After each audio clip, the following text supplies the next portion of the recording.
आज हम मनन चिंतन करेंगे प्यारे भाइयों प्यारे बहनों, संत मत्ती का सुसमाचार अध्याय 19 वचन 23 से लेकर 30 तक। तब यीशु ने अपने शिष्यों से कहा, मैं तुम लोगों से यह कहता हूं, धनी के लिए स्वर्ग के राज्य में प्रवेश करना कठिन होगा। मैं यह भी कहता हूं कि सुई के नाके से होकर ऊंट का निकलना अधिक सहज है, किंतु धनी का ईश्वर के राज्य में प्रवेश करना कठिन है। यह सुनकर शिष्य बहुत अधिक विस्मित हो गए और बोले, तो फिर कौन बच सकता है? उन्हें स्थिर दृष्टि से देखते हुए यीशु ने कहा, मनुष्यों के लिए तो यह असंभव है, ईश्वर के लिए सब कुछ संभव है। तब पेतरुस ने यीशु से कहा, देखिए, हम लोग अपना सब कुछ छोड़कर आपके अनुयायी बन गए हैं, तो हमें क्या मिलेगा? यीशु ने अपने शिष्यों से कहा, मैं तुम अपने अनुयायियों से ये कहता हूं, मानव पुत्र जब पुनरुत्थान में अपने महिमामय सिंहासन पर विराजमान होगा, तब तुम लोग भी 12 सिंहासनों पर बैठकर इज़राइल के 12 वंशों का न्याय करोगे। और जिसने मेरे लिए घर, भाई बहनों, माता पिता, पत्नी, बाल बच्चों अथवा खेतों को छोड़ दिया है, वह 100 गुना पाएगा और अनंत जीवन का अधिकारी होगा। बहुत से लोग जो अगले हैं पिछले हो जाएंगे और जो पिछले हैं अगले हो जाएंगे। प्रभु का पवित्र सुसमाचार। हे ख्रिस्त, तेरी स्तुति हो। प्रभु यीशु ख्रिस्त में प्यारे भाइयों, प्यारे बहनों, प्यारे बच्चों, आज के जिस संसार में हम रह रहे हैं, वो संसार धन के पीछे भागने वाला संसार है। न जाने क्यों हम लोग धन संपत्ति को इतना अधिक तवज्जो देते हैं।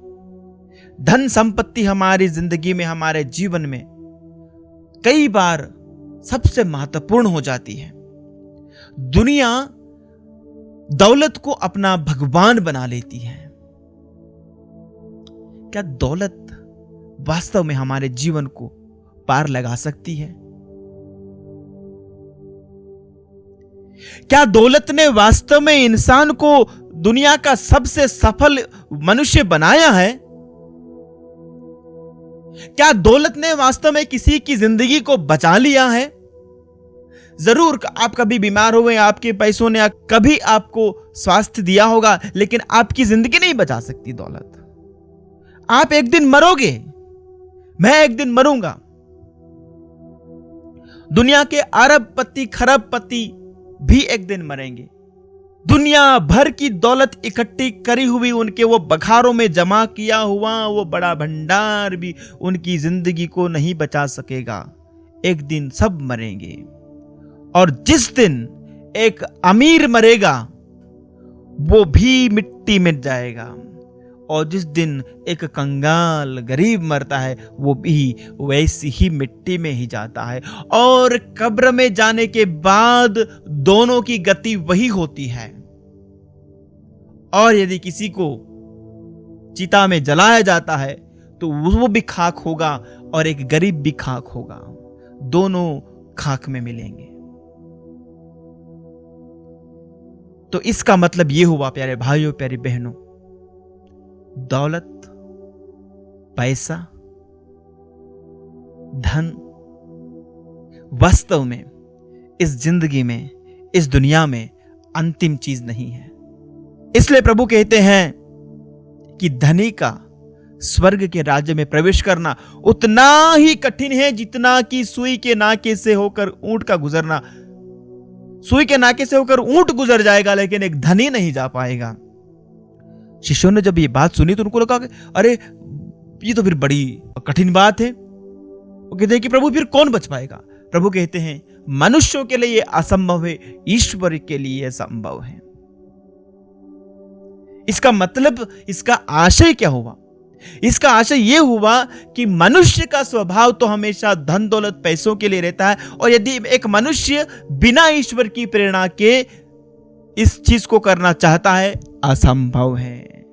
ईश्वर जब तक किसी व्यक्ति का नेतृत्व न करे, यदि ईश्वर किसी व्यक्ति को दिशा न दिखाए, यदि उसकी बुद्धि को ईश्वर की प्रेरणा से प्रज्ञा न मिले, तब तक ये असंभव है। मनुष्य संसार में खोया रहेगा।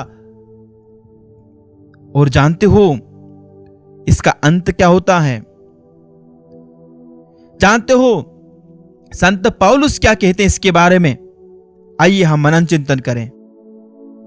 संत पौलुस कहते हैं, भक्ति से अवश्य बड़ा लाभ होता है, किंतु केवल उसी को जो अपनी धन संपत्ति से संतुष्ट रहता है। समाधान क्या है? सॉल्यूशन क्या है? क्या हमें वास्तव में धन दौलत नहीं चाहिए, पैसा नहीं चाहिए? क्या मैं बिना पैसों के इस दुनिया में रह सकता हूं? बिल्कुल मैं ये कहूं कि मुझे कोई धन दौलत नहीं चाहिए, मुझे कोई पैसा नहीं चाहिए। अरे हर एक को अपना गुजारा करने के लिए कुछ तो जरिया चाहिए। आज यदि रुपये पैसे नहीं होते तो मैं आज यहां खड़ा होकर के आपके सामने प्रवचन भी नहीं दे पाता, क्योंकि ये जो संसाधन हमने जुटाए हैं ये भी तो पैसे से हैं। ये माइक पैसों का है, वो कैमरा पैसों का है, ये लाइट्स पैसों की है, ये सारा सेटअप पैसों से आता है। तो क्या रुपये पैसे हमें नहीं चाहिए? हमें जरूर चाहिए। प्रभु क्या कहते हैं? उसी व्यक्ति को भक्ति से बड़ा लाभ होता है जो अपनी धन संपत्ति से संतुष्ट रहता है। संतुष्टि एक सीमा रेखा खींचनी है कि इतना काफी है, लेकिन यह सीमा रेखा खींचना बड़ा ही पेचीदा काम है, बड़ा ही मुश्किल काम है। यह कहना कि मेरे लिए इतना काफी है, इससे ज्यादा नहीं चाहिए, कौन कहता है ऐसा? और आने दो, आज 100 कमाए कल 150 कमाऊंगा, मैं कैसे पैसे दुगने करूं, और पैसों को दुगना, चौगुना, 4 गुना, 5 गुना, 10 गुना, 100 गुना करने के लिए लोग कितने ही पापड़ बेलते हैं, और कितनी सारी योजनाएं इस दुनिया में है, कितने सारे एडवर्टीजमेंट, कितने सारे विज्ञापन है, कितने सारे बाबा लोग कहते हैं कि ये मेरे पास आओ और ये चीज करो, वो चीज करो, उससे तुम्हारा धन दुगुना हो जाएगा, तुम्हारी संपत्ति बढ़ जाएगी। और लोग ऐसे प्रलोभनों में, ऐसे बहकावों में आ जाते हैं। कई सारे फ्रॉड्स आजकल चल रहे हैं, लोगों को बेवकूफ बना करके, उनकी मीठी मीठी बातों में फंसा करके कि इतना पैसा इधर इन्वेस्ट करो तो तुम्हारा पैसा डबल हो जाएगा, और लोग उन फ्रॉडस्टर्स के पीछे जाते हैं, पैसा डुबा देते हैं, कंगाल हो जाते हैं, बर्बाद हो जाते हैं। मेरे भाइयों, मेरे बहनों, प्रभु का वचन बहुत सुंदर बात कह रहा है, धन संपत्ति से संतुष्ट रहना। क्यों? आगे संत पौलुस बतलाते हैं, हम ना तो इस संसार में कुछ अपने साथ लाए और ना अपने साथ कुछ ले जा सकते हैं। यदि हमारे पास भोजन वस्त्र है तो हमें इससे संतुष्ट रहना चाहिए। कहने का मतलब है, आपको जीवन बिताने के लिए, आपको गुजारा करने के लिए जो मूलभूत आवश्यकताएं हैं वो आपके पास हैं, आपके पास उतनी सुविधा है, तो संतुष्ट रहिए। प्रभु यीशु कहते हैं संत मत्ती के सुसमाचार के अध्याय 6 में, आकाश के पक्षियों को देखो कैसे ईश्वर पर निर्भर रहते हैं, कल की चिंता नहीं करते हैं। तो कल की चिंता मत करो, कल की चिंता स्वयं कल कर लेगा। जो लोग धन बटोरना चाहते हैं वे प्रलोभन और फंदे में पड़ जाते हैं और ऐसी मूर्खतापूर्ण तथा हानिकारक वासनाओं के शिकार बन जाते हैं जो मनुष्यों को पतन और विनाश के गर्त में ढकेल देती हैं। जो व्यक्ति धन बटोरने के प्रलोभन में फंसता है उसका क्या होता है? संत पौलुस कहते हैं, प्रलोभन के फंदे में पड़ते हो और ऐसी मूर्खतापूर्ण तथा हानिकारक वासनाओं के शिकार बन जाते हैं। मूर्खतापूर्ण और हानिकारक वासनाएं, ऐसी तृष्णाएं, ऐसे सांसारिक भूख और प्यास उनके अंदर आती है जो उनको पतन और विनाश के गर्त में ढकेल देती है। और अंत में वे कहते हैं, क्योंकि धन का लालच सभी बुराइयों की जड़ है। इसी लालच में पड़कर कई लोग विश्वास के मार्ग से भटक गए और उन्होंने बहुत सी यंत्रणाएं झेली हैं।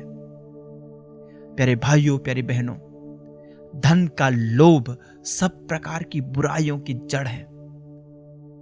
धन के लोभ से बहुत सारी बुराइयां उत्पन्न होती है। जो इस धन के लोभ में फंसता है वो कई सारी बुराइयों के अंदर फंसता चला जाता है और अंत में डूब जाता है, नष्ट हो जाता है।